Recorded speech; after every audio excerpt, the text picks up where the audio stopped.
High, আমি Priyanka's cooking passion চ্যানেলে আপনাদের সবাইকে স্বাগত। আজকে নিয়ে এসেছি একেবারে নতুন স্টাইলে কাঁচা আমের পোয়া পিঠা রেসিপি।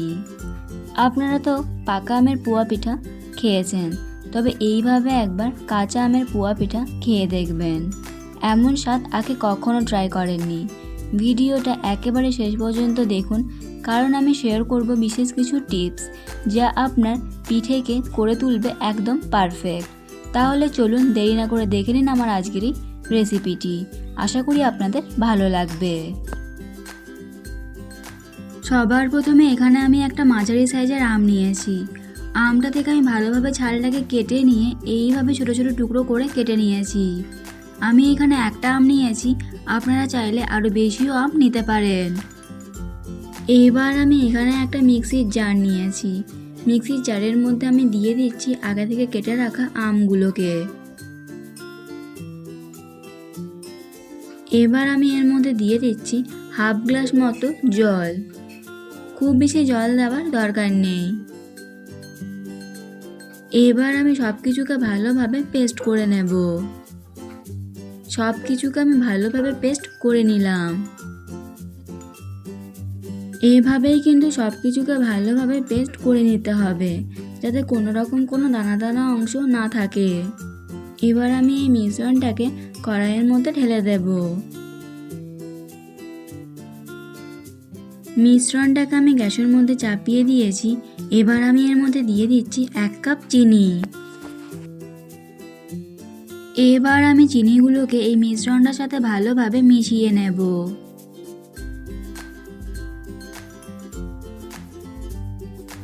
চিনিগুলো এখন মিশ্রণটার সাথে ভালোভাবে মিশে গেছে। এবার আমি এটাকে নাড়াচাড়া করে আরেকটু ঘন করে নেব। প্রায় 2-3 মিনিট ধরে এটাকে আমি নাড়াচাড়া করে ঘন করে নিয়েছি। এবার আমি গ্যাস অফ করে দিয়ে এটাকে নামিয়ে নিয়ে সম্পূর্ণ ঠান্ডা করে নেব। এবার আমি এখানে একটা বাটি নিয়েছি। বাটির মধ্যে আমি আগে থেকে তৈরি করে রাখা মিশ্রণটাকে দিয়ে দিলাম। এই মিশ্রণটাকে কিন্তু সম্পূর্ণ ঠান্ডা হয়ে যাওয়ার পরই দিতে হবে। এবার আমি এর মধ্যে দিয়ে দিচ্ছি সামান্য একটু মৌরি আর দিয়ে দিচ্ছি সামান্য একটু লবণ। আপনারা চাইলে এখানে লবণটা নাও দিতে পারেন।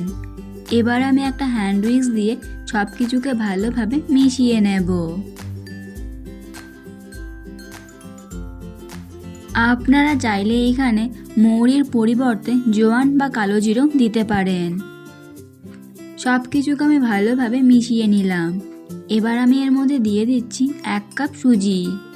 আমি এখানে একবারেই 1 কাপ সুজিটাকে দিয়ে দেব না, প্রথমে আমি হাফ কাপ সুজিটাকে দিয়ে দিলাম।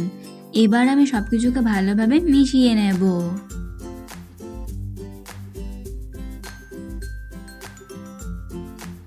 হাফ কাপ সুজিটাকে আমি ভালোভাবে মিশিয়ে নিলাম। এবার আমি এর মধ্যে দিয়ে দিচ্ছি আরও হাফ কাপ সুজি। এবার আমি এই সুজিটাকেও সব কিছুর সাথে ভালোভাবে মিশিয়ে নেব।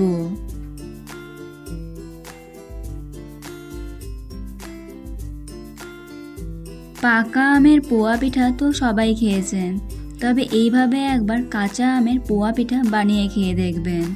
এতটাই টেস্ট হয় যে বারবার খেতে মন চাইবে। সব কিছুকে আমি ভালোভাবে মিশিয়ে নিলাম। এবার আমি এটাকে আধ ঘন্টার জন্য ঢাকা দিয়ে রেস্টে রেখে দেব। আধ ঘন্টা পর ফিরে এলাম। দেখুন সুজিটা এখন অনেকটাই ফুলে উঠেছে। এবার আমি এর মধ্যে দিয়ে দিলাম 1/4 চা চামচ বেকিং পাউডার। এবার আমি বেকিং পাউডারটাকেও ভালোভাবে মিশিয়ে নেব। আপনি যদি আমার চ্যানেলে নতুন হয়ে থাকেন তাহলে ভিডিওটি দেখতে দেখতেই আমার চ্যানেলটিকে সাবস্ক্রাইব করুন এবং পাশে থাকা বেল আইকনটি অন করে দিন আরও নতুন নতুন ভিডিওর আপডেট পাওয়ার জন্য।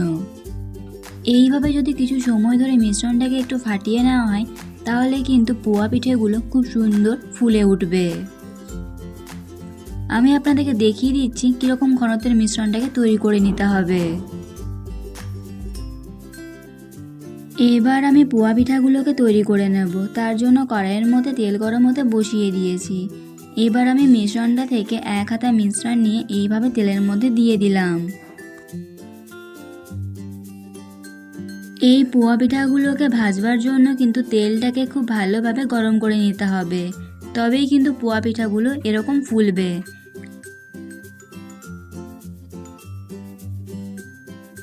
এইভাবে একটু গরম তেলটাকে পোয়া পিঠা চারিপাশে ছড়িয়ে দেবেন, তাহলেই দেখবেন খুব সুন্দর পোয়া পিঠাগুলো ফুলে উঠবে।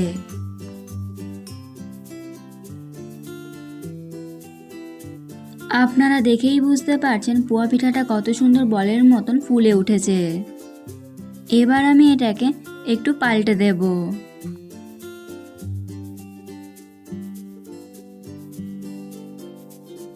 এবার আমি গ্যাসের ফ্লেমটাকে মিডিয়ামে রেখে পোয়া পিঠাগুলোকে উল্টে পাল্টে দু পিঠই ভালোভাবে ভেজে নেব।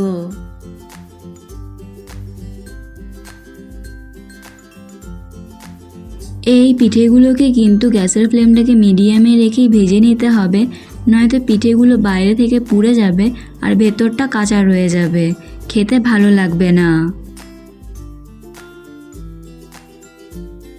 দেখুন কত সুন্দর পিঠের সাইডগুলো সোনালি রং হয়ে আসছে।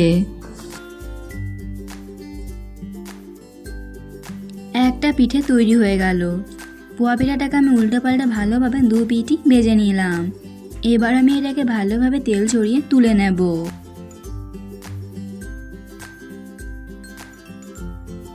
আমি এভাবেই সবগুলো পোয়া পিঠাকে ভেজে নেব।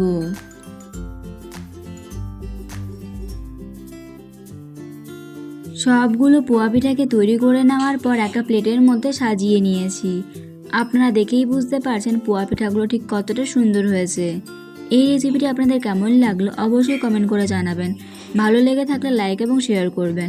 এরকমই আর নতুন নতুন ভিডিওর আপডেট পাওয়ার জন্য প্রিয়াঙ্কা কুকিং প্যাশন চ্যানেলটিকে সাবস্ক্রাইব করতে ভুলবেন না।